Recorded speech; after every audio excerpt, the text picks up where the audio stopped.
Hey guys, thank you so much for being here.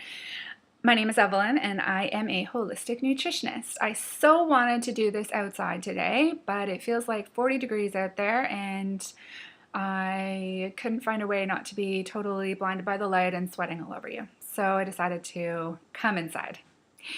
I wanted to just put it out there what a holistic nutritionist does, because a lot of people don't know, and I do get asked a lot. And really what it comes down to is whole. It's treating the whole person and looking at the whole picture.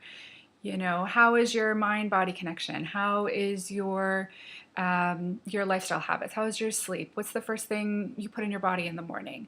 You know, where does your food come from?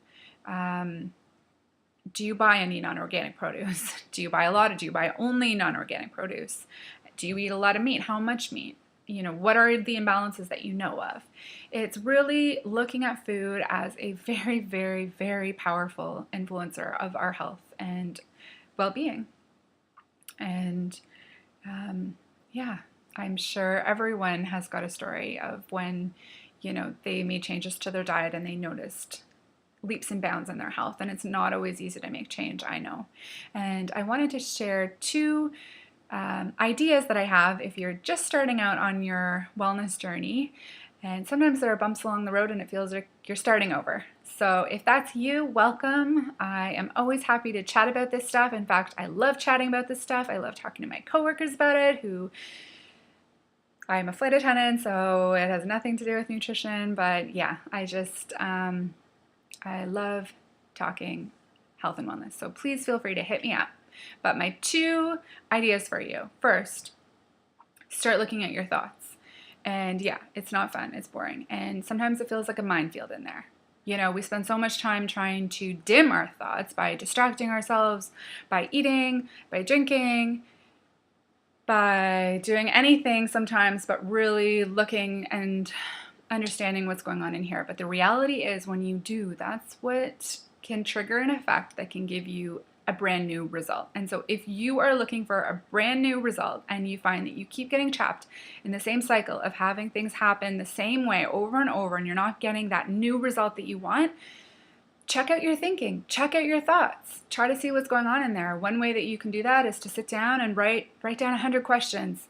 And trust me, when you get to 75, you'll start to have some creepy little questions pop up that you didn't even know that you had, maybe. And so different things that are on your mind, they start to emerge. And it's really important to delve in there and think about what's going on, because you may have some self-defeating thoughts that are holding you back from getting those results that you so badly want. And that's just a matter of programming. Our thoughts are constantly programming us. Every time we think the same thought, think the same thought, we're just reprogramming ourselves. So if you want a different result, you've got to think a new thought, and you've got to think it just as hard as you did the shitty thought. Oops.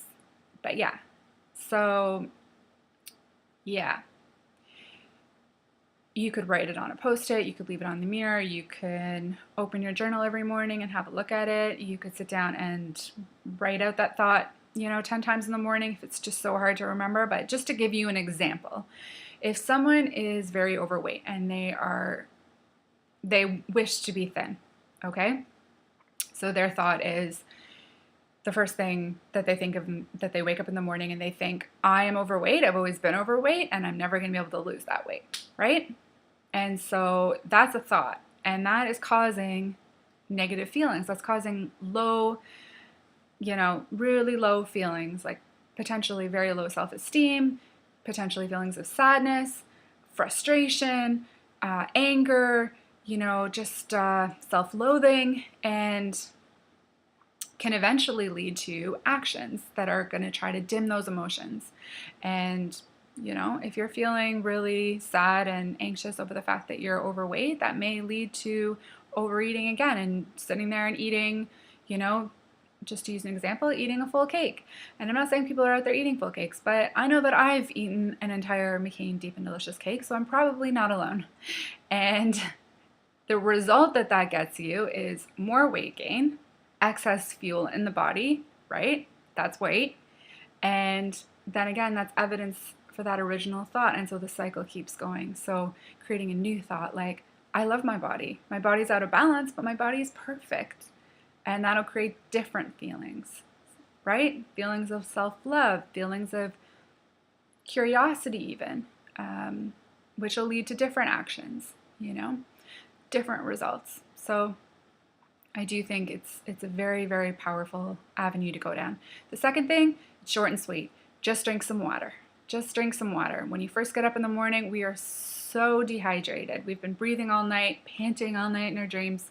Maybe not, but we are breathing all night and we're losing hydration and we need water. And I know, it's not always easy to remember, but once you get into that habit of just getting up, chugging your half liter of water, then put whatever else in your body. Then put your coffee. Don't even worry about it.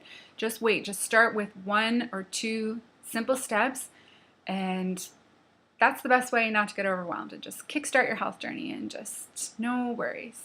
So wishing you so much great health, so much body love, and a fabulous day. Okay, bye for now.